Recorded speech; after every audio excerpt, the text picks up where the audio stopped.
Los muertos tienen autopistas.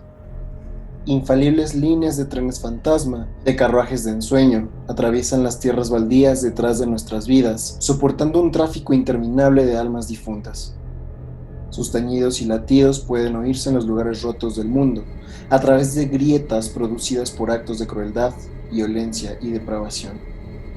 Su carga, los muertos errantes, pueden vislumbrarse cuando el corazón está a punto de estallar y aquellas escenas que debieran estar escondidas se presentan con total claridad. Tienen señales, estas autopistas y puentes y áreas de descanso. Tienen casetas de peaje e intersecciones. En estas intersecciones, en las que las multitudes de muertos se mezclan y cruzan, es donde esta autopista prohibida tiene más posibilidades de desbordarse y penetrar en nuestro mundo. El tráfico es denso en los cruces de caminos y las voces de los muertos están en su momento más estridente.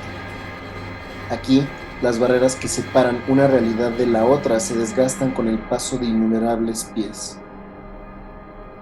Una de estas intersecciones en la autopista de los muertos está ubicada en el número 65 de Tollington Place.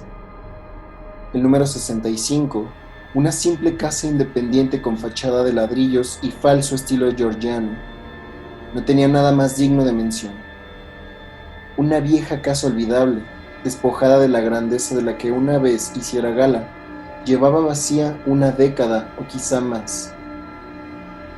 No era la humedad lo que ahuyentaba a los inquilinos del número 65, no era la podredumbre del sótano ni el hundimiento que había provocado una grieta en la fachada de la casa que iba desde el umbral hasta el alero.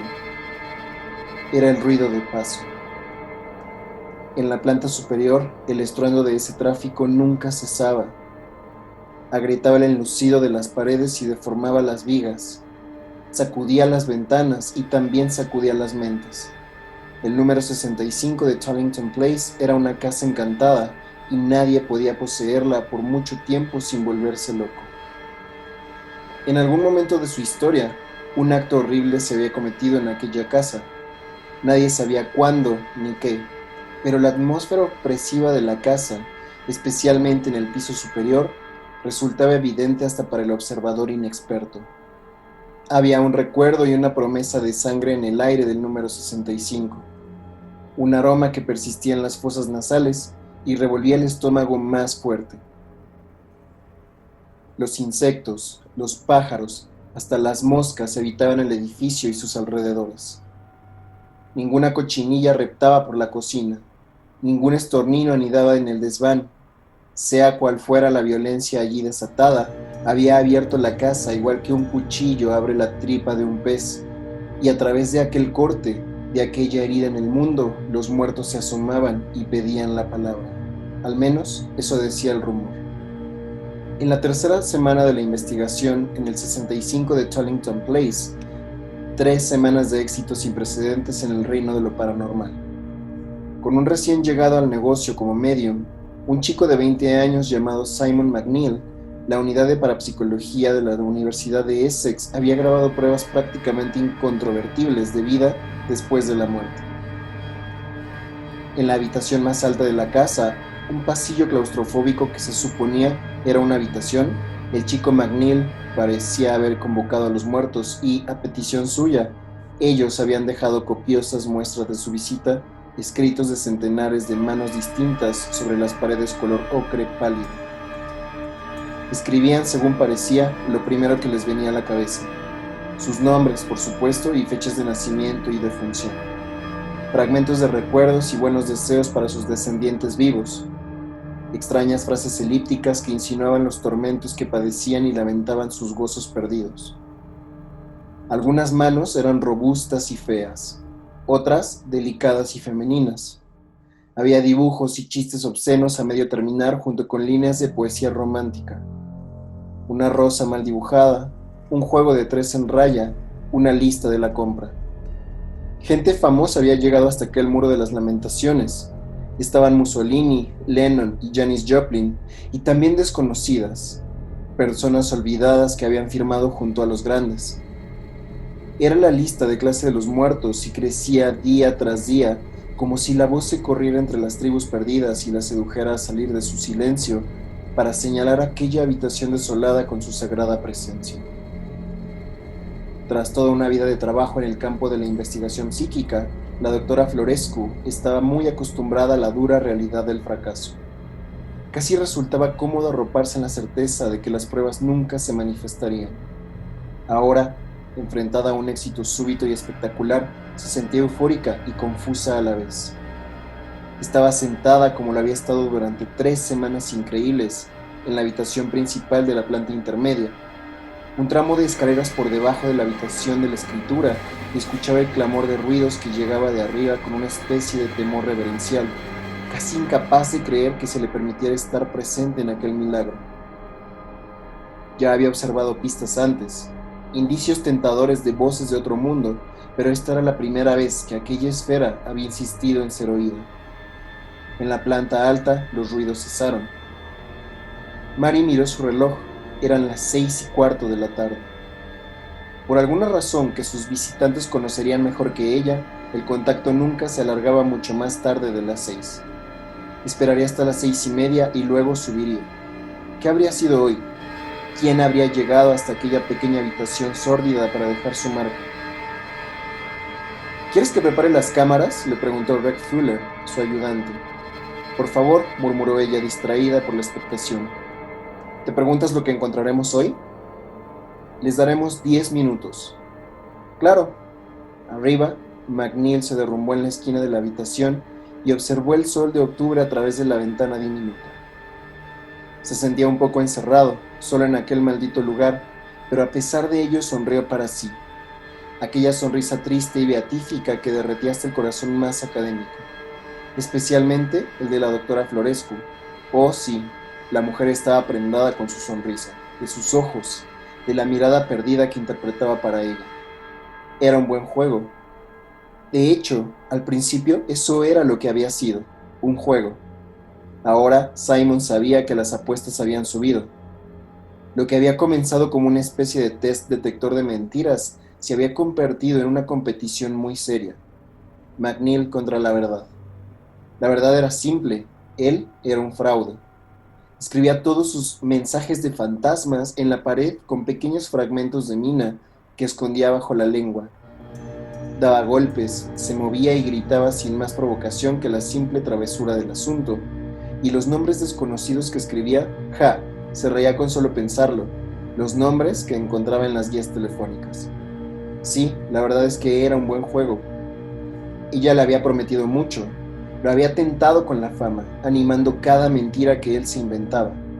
Promesas de riquezas, de apariciones aplaudidas en la televisión, de adulación que él nunca había conocido antes, siempre que aparecieran los fantasmas. Sonrió de nuevo con aquella sonrisa.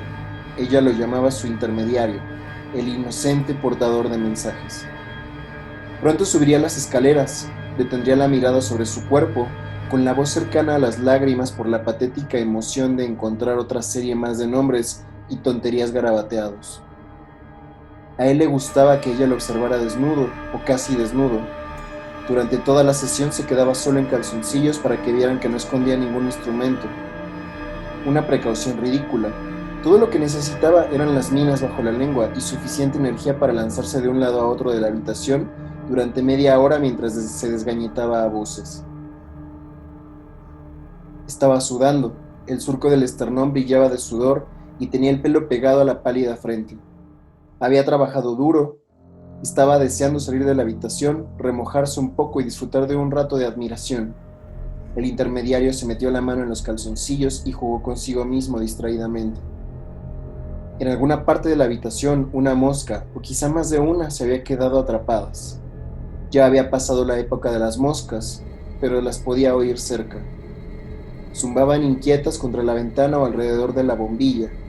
Podía oír sus pequeñas voces de mosca, pero no las cuestionó. Estaba demasiado absorto en sus pensamientos sobre el juego y en el simple placer de acariciarse. Como zumbaban, aquellas inofensivas voces de insectos zumbaban y cantaban y se quejaban. ¿Cómo se quejaban? Mary Florescu tamborileaba con los dedos sobre la mesa. Su anillo de boda estaba un poco suelto. Sentía cómo se movía al ritmo de sus golpecitos. Algunos días le apretaba y otros se soltaba, uno de aquellos pequeños misterios de la vida en que nunca había analizado a fondo, sino que simplemente aceptaba. De hecho, en aquellos momentos estaba muy suelto, casi a punto de caerse. Pensó en la cara de Alan, la querida cara de Alan. Pensó en ella a través de un agujero hecho por su anillo de boda, como si estuviera al final de un túnel. ¿Habría sido así su muerte? Avanzar cada vez más por un túnel que descendía hacia la oscuridad. Empujó más el anillo hacia su mano. A través de las puntas de sus dedos índice y pulgar parecía casi saborear el gusto acre del metal al tocarlo. Era una sensación curiosa, una ilusión de algún tipo. Para librarse de la amargura, pensó en el chico. Su cara se le apareció con facilidad, con mucha facilidad, abriéndosele paso en la conciencia con su sonrisa y su físico corriente, todavía afeminado. Casi como una chica, la redondez de su cuerpo, la dulce claridad de su piel, la inocencia. Todavía tenía los dedos sobre el anillo y la agrura que había sentido antes creció. Miró hacia arriba. Fuller estaba organizando el equipo. Alrededor de la calvicie incipiente de su cabeza relucía y serpenteaba un nimbo de pálida luz verde. De repente se sintió mareada. Fuller no vio ni oyó nada.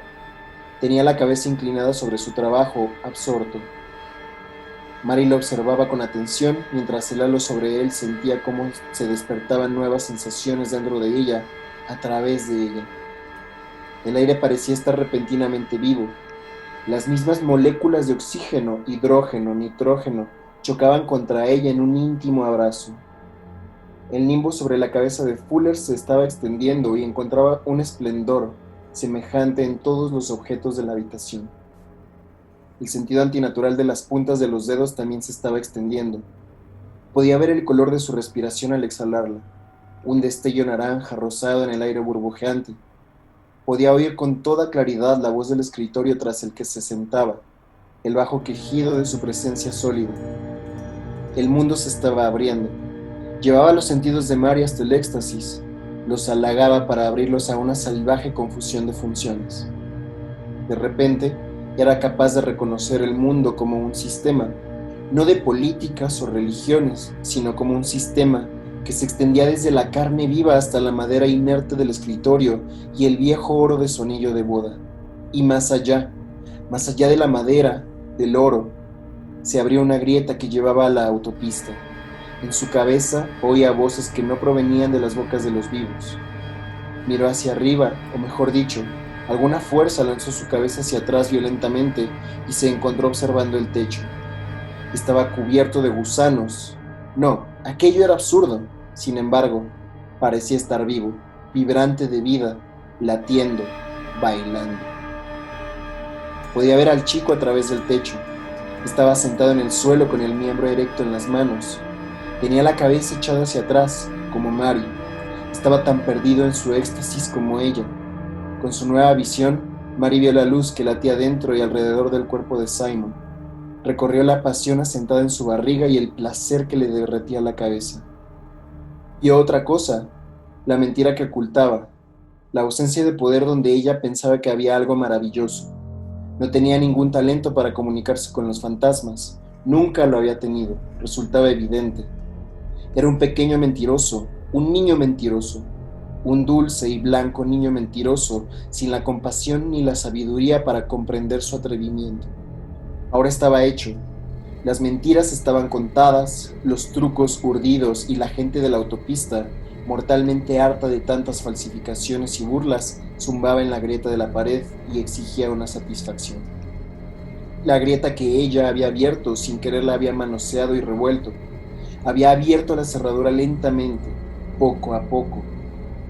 Su deseo por el chico lo había hecho. Sus interminables pensamientos sobre él, su frustración, su ardor y el asco ante aquel ardor habían abierto aún más la grieta.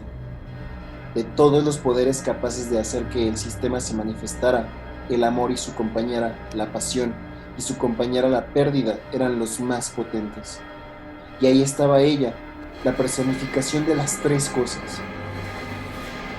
Amando y deseando, y reconociendo sin lugar a dudas la imposibilidad de las dos primeras. Envuelta en una agonía de sentimientos que se había negado a sí misma, intentando creer que solo amaba al chico como su intermediario. No era cierto, no era cierto. Lo deseaba ahora muy adentro de ella, salvo que ya era demasiado tarde. El tráfico no podía seguir parado, exigía acceso al pequeño embustero. Ella no podía evitarlo, solo pudo murmurar un grito de terror sofocado al ver cómo se abría la autopista ante ella y comprender que no se encontraban ante una intersección cualquiera. Fuller oyó el sonido. ¿Doctora? Levantó la vista de sus preparativos y su cara, bañada en una luz azul que Mary podía ver por el rabillo del ojo, tenía una expresión interrogativa. ¿Ha dicho algo?, le preguntó. Ella pensó, con un nudo en el estómago, en cómo acabaría todo. Veía claramente las caras etéreas de los muertos frente a ella. Podía ver la profundidad de su sufrimiento y simpatizar con sus ansias de ser escuchados. Supo con certeza que las autopistas que se cruzaban en Torrington Place no eran unas carreteras cualesquiera. No estaba observando el tráfico feliz y despreocupado de los muertos normales. No, aquella casa se abría a una ruta por la que solo andaban las víctimas y los autores de la violencia. Los hombres, mujeres y niños que habían muerto tras sufrir todo el dolor que los nervios tienen el valor para soportar, con las mentes marcadas por las circunstancias de sus muertes. Elocuentes más allá de las palabras, sus ojos hablaban de agonía, sus cuerpos fantasmales todavía mostraban las heridas que los habían asesinado. También podía ver, mezclados libremente entre los inocentes, a sus asesinos y torturadores. Aquellos monstruos carniceros enloquecidos de mentes podridas se asomaban al mundo. Criaturas incomparables, incalificables. Milagros prohibidos de nuestra especie que charlaban y aullaban sus barboteos sin sentido. En aquel momento, el chico del piso superior lo sintió. Ella lo vio moverse un poco en la habitación silenciosa, darse cuenta de que las voces que escuchaba no eran voces de mosca, los lamentos no eran lamentos de insecto. De repente, era consciente de que había vivido en un diminuto rincón del mundo y de que el resto de aquel mundo, el tercer, cuarto y quinto mundo, presionaba su espalda recostada, hambriento e irrevocable. La visión de su pánico era también un olor y un sabor para ella. Sí, estaba saboreando al chico como siempre había deseado, pero no era un beso que uniera sus sentidos, era un pánico creciente. La llenaba, su empatía era total. La mirada de horror era tanto del chico como de ella. Sus dos gargantas secas carraspearon la misma palabra. Por favor. Que aprende el niño pequeño. Por favor. Que consigue caricias y regalos. Por favor. Hasta los muertos, seguro, hasta los muertos deben conocer y obedecer. Por favor. Aquel día no se concedería tal piedad. Ella lo sabía con certeza. Aquellos fantasmas habían desesperado en la autopista durante años de aflicción, con las mismas heridas con las que murieran y las mismas locuras con las que mataran. Había aguantado la frivolidad y la insolencia del chico, sus idioteces, las invenciones que había convertido en un juego todos sus sufrimientos. Querían contar la verdad. Fuller la miraba con más atención, mientras su cara nadaba ahora en un mar de palpitante luz naranja. Mary sintió sus manos sobre la piel. Sabían a vinagre. ¿Estás bien?, dijo él con la respiración como hierro. Ella negó con la cabeza. No, no estaba bien. Nada estaba bien. La grieta se ensanchaba cada segundo. A través de ella, Mary podía ver otro cielo, el firmamento color pizarra que se cernía sobre la autopista. Aplastaba la simple realidad de la casa. Por favor, repitió ella mientras volvía los ojos hacia la desdibujada sustancia del techo. Se ensanchaba, se ensanchaba. El frágil mundo que habitaba se había estirado hasta el límite de su resistencia. De repente, se rompió como una presa y las aguas negras escaparon e inundaron la habitación. Fuller sabía que había algo fuera de lugar. Se veía en el color de su aura el miedo súbito, pero no comprendía lo que estaba pasando. Mary sintió como la espina dorsal del hombre se estremecía. Podía ver el torbellino de su cerebro. ¿Qué está pasando?, dijo. Lo patético de la pregunta casi la hace reír. Arriba, la jarra de agua de la habitación de la escritura estalló en pedazos. Fuller soltó a Mary y corrió hacia la puerta. Esta comenzó a agitarse y temblar conforme Fuller se acercaba, como si todos los habitantes del infierno la aporrearan desde el otro lado. El pomo giraba, giraba y giraba. La pintura se ampollaba. La llave brillaba al rojo vivo. Fuller volvió a mirar a la doctora, que seguía inmóvil en aquella postura grotesca, la cabeza hacia atrás, los ojos muy abiertos. Fue a coger el pomo, pero la puerta se abrió antes de poder tocarlo. El vestíbulo tras ella había desaparecido por completo. Donde antes estuviera el familiar interior, el paisaje de la autopista se extendía hasta el horizonte. La visión mató a Fuller al instante. Su mente no tenía fuerza para aceptar el panorama. No podía controlar la sobrecarga que corría por cada uno de sus nervios. Se le paró el corazón. Una revolución trastornó el orden de su sistema. Le falló la vejiga, le fallaron los intestinos, le temblaron las piernas y se derrumbó. Mientras caía al suelo, la cara se le empezó a ampollar como la puerta y su cadáver a agitarse como el pomo. Ya era materia inerte, tan buena para aquel ultraje como la madera o el acero. En aquel punto del este, su alma se incorporó a la autopista herida en su camino hacia la intersección donde acababa de morir. Mary Florescu sabía que estaba sola. Sobre ella, el chico maravilloso, su niño bello y embustero, se retorcía y chillaba al contacto de las manos vengativas de los muertos sobre su fresca piel. Ella conocía sus intenciones, lo veía en sus ojos, no había nada nuevo en ello. Todas las historias contaban con aquel mismo tormento en sus tradiciones. Lo iban a usar para grabar sus testamentos. Iba a ser su página, su libro, el receptáculo de sus autobiografías. Un libro de sangre. Un libro hecho de sangre. Un libro escrito con sangre. Mary pensó en los grimorios de piel humana muerta. Los había visto, los había tocado. Pensó en los tatuajes que había visto. Algunos de ellos exhibiciones de feria, otros simples obreros descamisados con un mensaje para sus madres picado en la espalda. No era algo nuevo escribir un libro de sangre, pero sobre aquella piel resplandeciente, oh Dios, ahí estaba el crimen. El chico gritaba mientras las agujas torturadoras de la jarra de cristal rota saltaban y le dibujaban surcos en la carne. Mary sentía aquella agonía como si fuera propia y no era tan terrible. Sin embargo, Simon gritaba, y luchaba y les gritaba obscenidades a sus agresores. Ellos no le hacían caso, ululaban a su alrededor, sordos a cualquier súplica o plegaria, y trabajaban con él con el entusiasmo de una criatura que lleva demasiado tiempo condenada al silencio. Mary escuchó cómo la voz del chico se cansaba de las quejas y luchó contra el peso del miedo sobre sus extremidades. De alguna forma sentía que debía subir a la habitación. No importaba lo que hubiese más allá de la puerta o en las escaleras. Él la necesitaba y eso era suficiente. Se levantó y notó que el cabello se le arremolinaba por encima de la cabeza, blandiendo el aire como el pelo de serpientes de la gorgona Medusa. La realidad nadaba, casi no quedaba suelo para ver bajo los pies. Las tablas de la casa eran de madera fantasma y más allá de ellas, una oscuridad hirviente bramaba y la acechaba. Miró la puerta sin dejar de sentir en todo momento un letargo muy difícil de combatir. Estaba claro que no querían que subiera allí. Quizá, pensó, puede que hasta me teman un poco. La idea le dio fuerzas. ¿Por qué iban a intentar intimidarla si no fuera porque su mera presencia, al haber abierto aquel agujero en el mundo, resultaba ahora una amenaza para ellos? La puerta ampollada estaba abierta. Tras ella, la realidad de la casa había sucumbido completamente al clamoroso caos de la autopista. Ella entró, concentrada en la forma en que sus pies seguían tocando suelo firme, aunque sus ojos no pudieran ya verlo. El cielo sobre ella era azul, Prusia. La autopista era ancha y ventosa. Los muertos la empujaban por todas partes.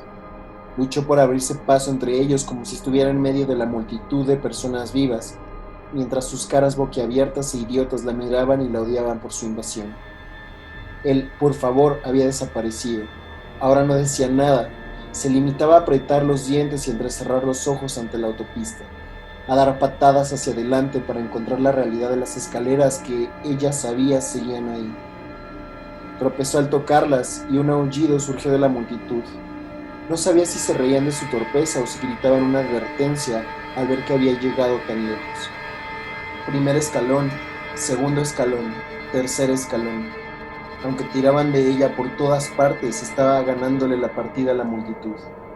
Un poco más adelante podía ver la puerta de la habitación donde su pequeño mentiroso estaba tirado en el suelo, rodeado por sus agresores. Tenía los calzoncillos en los tobillos. La escena parecía una especie de violación. Ya no gritaba, pero el terror y el dolor podían leerse en sus ojos. Al menos seguía vivo.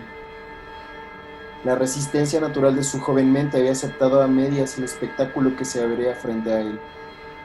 De repente, el chico volvió la cabeza de golpe y miró a través de la puerta, directamente hacia ella. En aquel momento extremo había descubierto un talento real, una habilidad que solo llegaba a ser una pequeña fracción de la de Mary, pero que bastaba para contactar con ella. Sus miradas se encontraron, en un mar de oscuridad azul, rodeados de una civilización que no conocía ni comprendía. Sus corazones vivos se encontraron y se unieron. Lo siento, dijo él en silencio. Era inmensamente conmovedor. Lo siento, lo siento. Simon apartó la vista y arrancó su mirada de la de Mary. Ella sabía que estaba casi al final de las escaleras, por lo que sus ojos le decían. Los pies todavía pisaban el aire.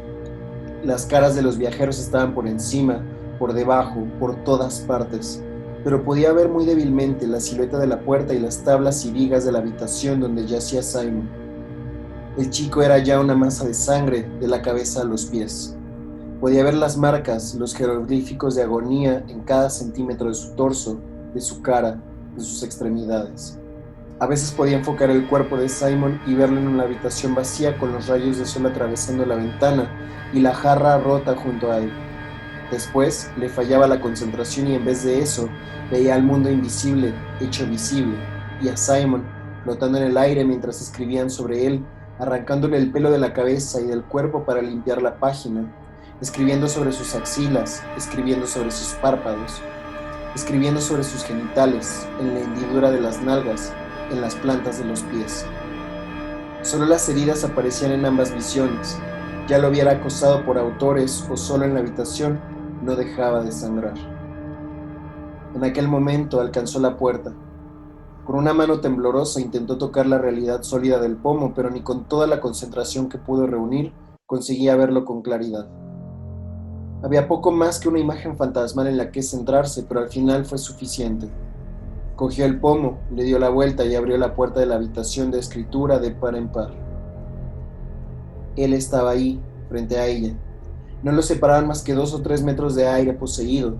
Sus ojos volvieron a encontrarse y una mirada elocuente, compartida tanto por el mundo de los muertos como por el de los vivos, pasó entre ellos.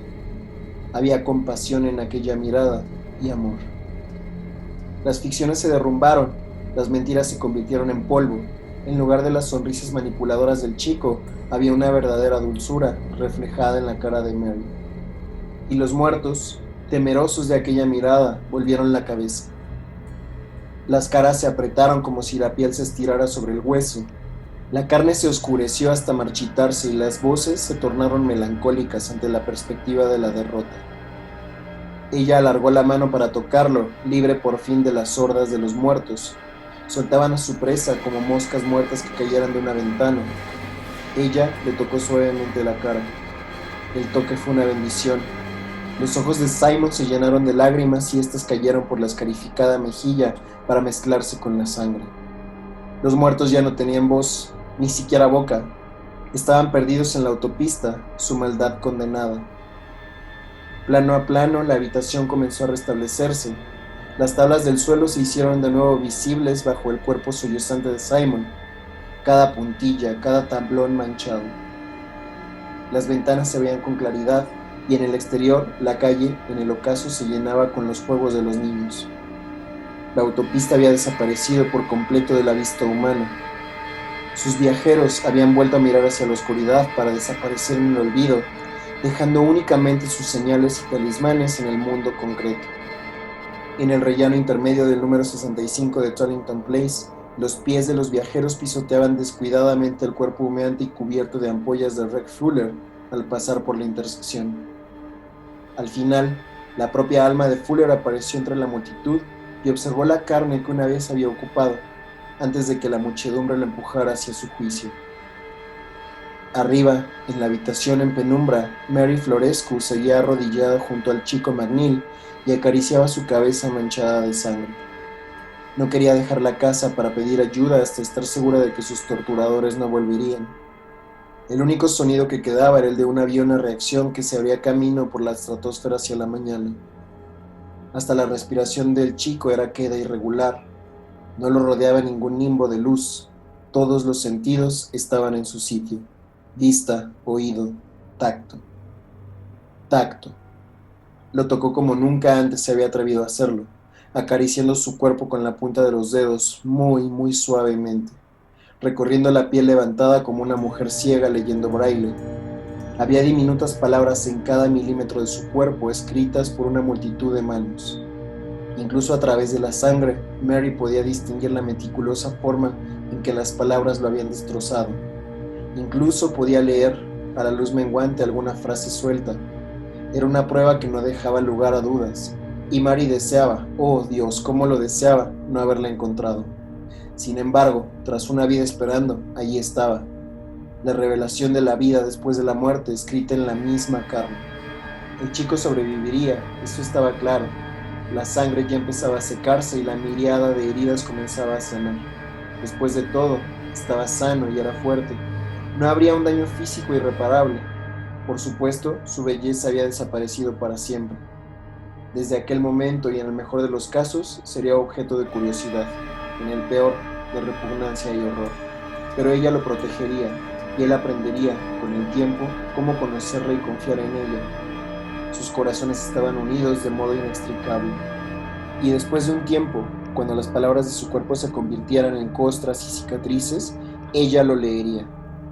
Trazaría con un amor y paciencia infinitos las historias que los muertos le habían contado.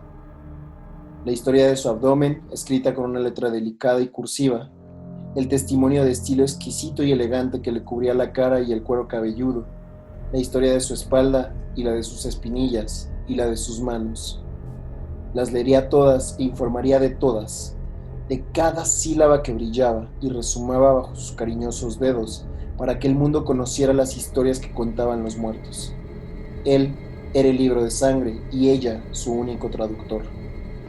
Mientras caía la noche, Mary dejó su vigilia y lo condujo desnudo hacia la fragante noche.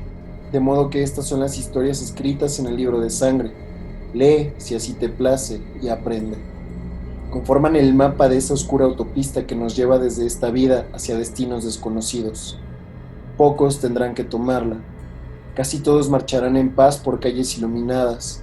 Plegarias y caricias los acompañarán hasta que abandonen por fin sus vidas. Pero para algunos, para unos cuantos elegidos será distinto. Los horrores saltarán sobre ellos para llevarlos a la autopista de los malditos. Así que lee y aprende. Después de todo, es mejor estar preparados para lo peor, y es de sabios aprender a caminar antes de perder el aliento.